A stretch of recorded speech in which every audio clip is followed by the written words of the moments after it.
Hello, my name is Ashley Metzger, and I am the Outreach and Conservation Manager for Desert Water Agency. I wanted to let you all know that we really appreciate you taking the time to be here. We have a very exciting announcement to make, so thank you to our speakers for allowing me some of the time up here today. It's great to be part of CV Water Counts, and we're really proud, Desert Water Agency and myself personally, to be proud of this group and to be proud of the Coachella Valley. Our area has saved 24 billion gallons since the drought was declared, so I think that's pretty impressive. While we talk about our new announcement, our new exciting news, fill out those question cards. If you need a question card, raise your hand. I believe Scott is going to run around passing out those cards. And then when you're finished, just lift that card up in the air, and we will come around and collect those so we can get through just a couple of the very best questions towards the end. So CV Water Counts is the 5 local agencies partnering together on conservation, and the new program we're launching is called Water Counts Academy. We are very excited that we're going to dive a little bit deeper with folks just like you, people who are interested in the world of water but may not be in the water industry. If some of you have heard of Leadership Coachella Valley, it's kind of a spin-off of that, except specifically about water. So, there's a lot that goes on behind the scenes that we want to share with you. We're all public agencies. We're open and transparent. We're required to be. That's part of our mission, and we want to share more with you. So this is a little pivot and will allow us to do that more. There are going to be 3 1.5-hour long classes that are going to be held on weeknights, and then there's going to be 1 tour that's a full day. And we hope to launch in fall of 2017. So we've got a basket, and that basket's going to be circulating around the room. And if this academy sounds like something that you would be interested in investing that time in, throw your business card or one of those 3x5 cards with your information in that basket. And then once we have all of the curriculum and the time and dates available, we will send an email out to everybody. We really want to make sure that people have the opportunity to get engaged in this forum. And we are looking for about 15 to 20 people per class, so if you don't make it into the first class, we'll certainly hold your information over, and this is something we plan to do in the fall and spring every year going forward, as long as we see an appetite for this. So again, fill out those 3x5 cards with your questions, throw them up in the air when you're finished, and we'll start plucking them as our panel gets seated for the Q&A session. And thank you, Michelle, for some good news, which is somewhat unique when we're talking about water in the state of California. So, the state has I'm going to hand you each a mic. Okay. And we've got a series of questions here. I'm not going to have a chance to go through all of them, but hopefully we can get through most of them. I'm going to start out with an easy one maybe not so easy, but a quick one for Michelle. Someone would like to know, how deep is our aquifer? So the aquifer is really actually hard to measure because it is so deep. And this is true in many basins in California and throughout the West where we don't know the exact shape of the bottom of the basement. But at about 1,700 feet or so below land surface, and that's an average because land surface changes quite a bit around here, you start to get into more brackish water. And so we don't tend to count that as part of our drinking water. Not that technologies wouldn't be aren't available to treat that water and use it. But at 1,700 feet, it's very expensive to get to the surface, and then they have to treat it. You probably wouldn't do that. So there's essentially fresh water from, in some places, quite near land surface because there are some perch systems, and essentially some clay beds where water sits on top of that, down to about 1,700 feet. Thank you. And this one's for Erik, and I'm going to paraphrase couple questions here, but we saw the presentation on the local aquifer and how the local water agencies have been successful over a long period, managing the aquifer and particularly bringing water levels up even in the drought.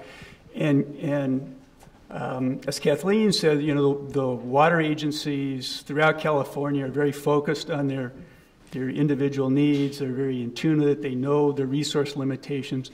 So why not allow more local control and more local flexibility so that the water agencies can respond with their own expertise to their own local conditions? That's a great question, and I think I would start by saying that I absolutely agree with Kathleen that local suppliers should retain a tremendous amount of authority and capability to respond to their local conditions and respond to their local needs. And I think the framework that we've put together allows this local oversight and local control to continue, but overlying it with a framework of saying, are you using water efficiently? Because the counter argument then is, well, we don't need to use water efficiently and we can use water however we want. And I'm greatly paraphrasing here, and I'm not suggesting that anyone is purposely going out and saying, I want to waste water. No one thinks that. But we need to look at what is a reasonable amount and application of water based on our local conditions, because we are going to be faced with another drought. And I think if we do then pivot to this kind of efficiency framework, it eliminates the need for this top-down approach that the board implemented during this last drought, where we wouldn't need to come in with a 36% cutback or a 4% cutback. We would look and say, you're using water efficiently and you're good. And that's hopefully where I think we could go in the future. Kathleen, did you want to respond? Local control. And thank you, Coachella Valley, for giving us such a fine example of what we can accomplish with local control. Does that include the individual? Well, we have another question here that may go to that.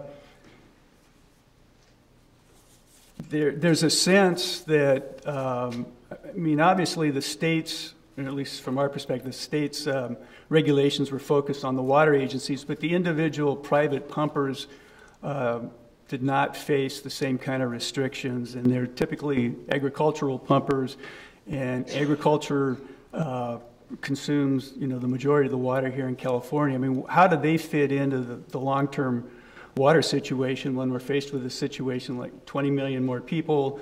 We're in a deficit today, and we've got climate change. What's going to happen to ag? I'll start, and then I'll turn it over to both my colleagues. There's a new state law called the Sustainable Groundwater Management Act. It was passed in 2014, and it essentially requires a certain set of these aquifers or these groundwater basins in California, 127 out of the 515 or so that we have in the state, to become sustainable over a 20-year time period. It recognizes that it's going to take a while to come from this condition of overdraft, and Coachella has been able to do that in the last 10 years or so, it looks like. Many other basins are going to take longer to do that. It's going to take a combination of projects like groundwater recharge, like additional storage, and the end result is going to be, hopefully, groundwater basins that are sustainably managed so that we're no longer in a period of overdraft. I think what that means is that fundamentally agriculture, because many of these 127 sigma basins, as we call them, are predominantly agricultural in nature. It's going to mean that agriculture is going to have to become more efficient, and there's going to have to be a reconciliation in many of the Central Valley counties, also in many parts of the state, of how we do our land use planning. I think part of the concern is that we've just continued to expand agriculture when we didn't have that water supply, and so it's all turned to groundwater. And then when everyone turns to groundwater during a drought, you see these rapid declines in groundwater level that don't come back. So agriculture fits into the overall kind of California Water Action Plan. And this is a keystone element that the governor's put together in that SGMA will kind of approach the agricultural elements as well as some of the urban areas as well. And then the urban water efficiency approach will look at how California's urban population uses water as well. Thank you. I would like to add, so I have the opportunity to serve in my capacity as president of Aquifer for 2 years. And I made a commitment in those 2 years to get out and visit all 430 Aqua members. I'm not quite there. I did 130 last year, but where I'm going with this is I have had the opportunity to spend some time in the Central Valley, San Joaquin area. And the efficiency measures that the ag community have taken are incredible.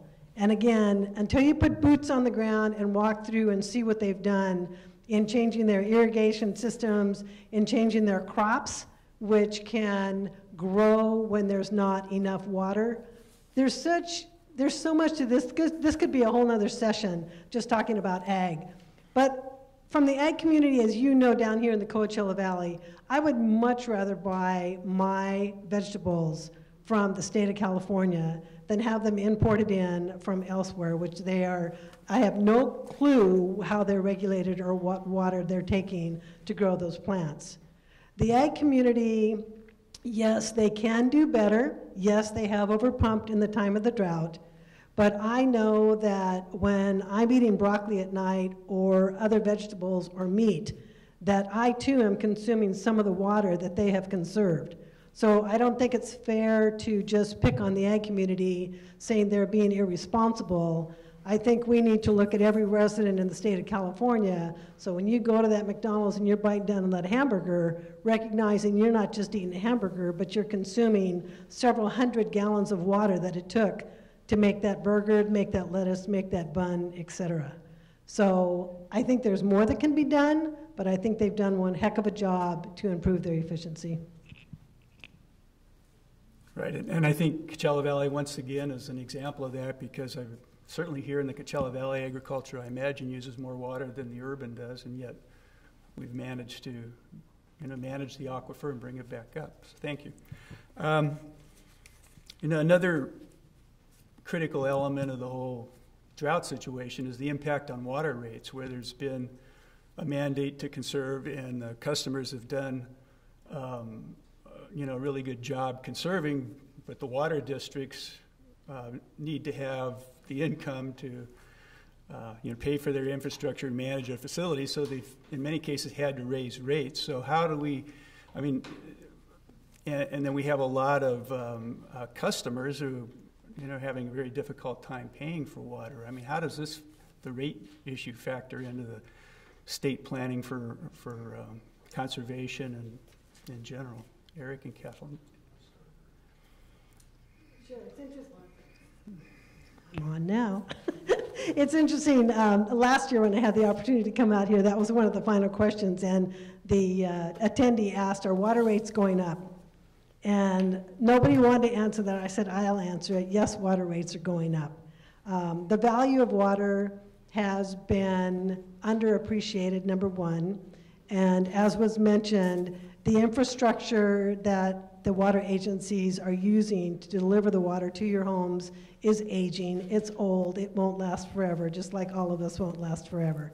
So unfortunately, the drought, the fixed costs that are in place to continue to treat water to standards that have been imposed upon the water industry must be met before we can deliver that water to your home. There are so many other factors that weigh on the cost of water that, yes, it will continue to go up.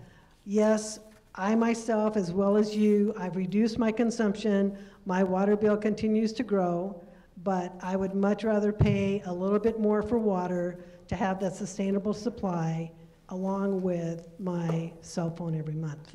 So you kind of have to weigh what's important to you. And I think you're probably aware more or less of the rates in different parts of the state, and we have one commenter here that's complaining about the high rates in the Coachella Valley. Would you want to comment on that?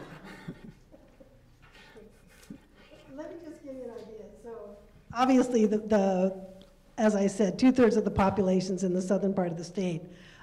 You've got some areas in the state, we call it a billing unit, so you see it on your bill, a CFS usually. We have some areas in our state, in the northern part, if you will, that maybe they're 86 cents per billing unit.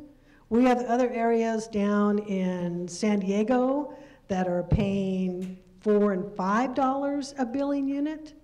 So it all depends, again, on where you are, what your supply mix is. So if you're totally dependent on groundwater and you've got to use that energy cost to pump that water up, obviously rates are going to go up. If you're in Northern California, where a lot of that supply is on stream flows, gravity flow, as Michelle said earlier, your rates are not going to be as high. So it's location, location, location. And I believe here in the Coachella Valley, and I'm a CVWD customer, and I think our lowest tier, our basic tier, is about $1 a unit. So that would be towards the lower end of the rates statewide, right?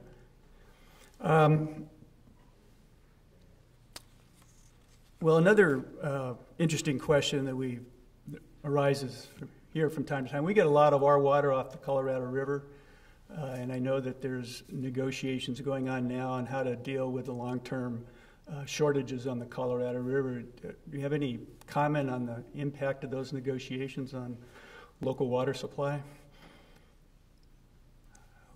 Do we have anybody from CVWD? Maybe they can answer that one later on. That's a tough question. For reference, for people who aren't familiar, and I'm not that familiar either, please Kathleen or Michelle jump in. There's been a longer-term drought, not just over California, but over all of the western United States. And the Colorado River supplies water to Colorado, to Utah, to Wyoming, parts of Wyoming, Arizona, New Mexico, and Nevada, and California. And the populations of all those states are increasing, while at the same time the amount of water is decreasing. And you may be familiar with the picture of Lake Mead by Las Vegas that shows this big bathtub ring, they call it, this white exposed rock that shows how much that reservoir has decreased over time. There are some negotiations to figure out how each state gets a set of water from the Colorado River, and it's going to have to be worked out kind of between the states and between the local entities that are participating in that conversation. But that's really about all I can say about it at this time. Okay, it's right around 3:30, I'm going to ask one last question. This is kind of in general to everybody. We have a new administration back in Washington that promises a lot of change. Do you see the administration having any particular impact on the California water situation?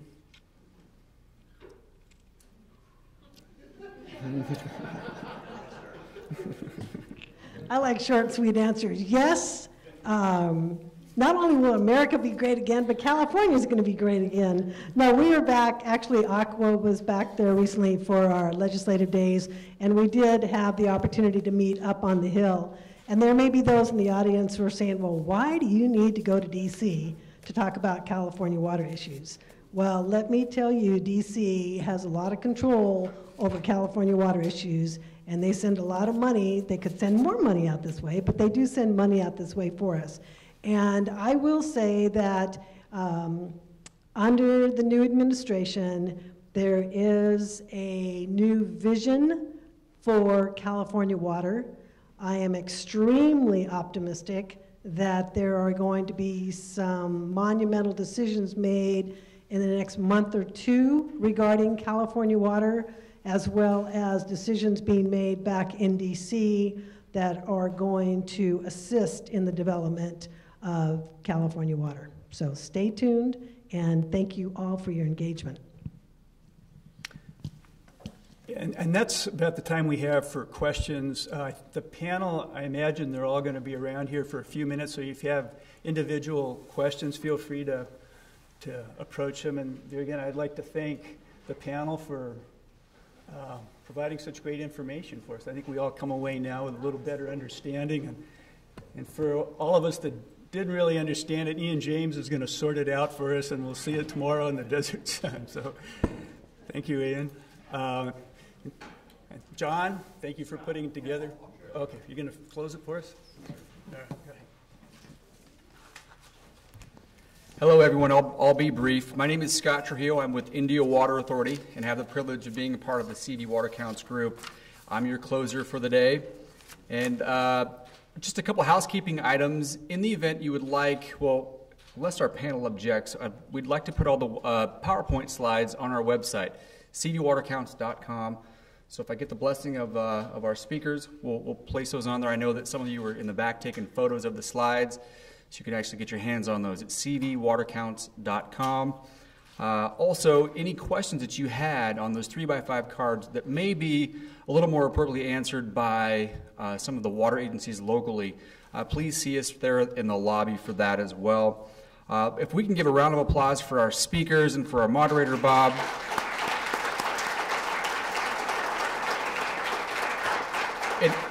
In addition to our speakers, I'd also like to give a big thank you to some of our sponsors, including CV Water Counts, all 5 member agencies, UCR, naturally, CVEP, the Desert Sun, and a big thank you to Kiner Communications for any entity that can keep 5 agencies happy at the same time.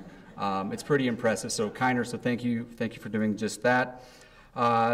And lastly, I just want to plug our Water Counts Academy that's coming online. Please get your business card in that basket. And without further ado, we are dismissed. Thank you and have a great day.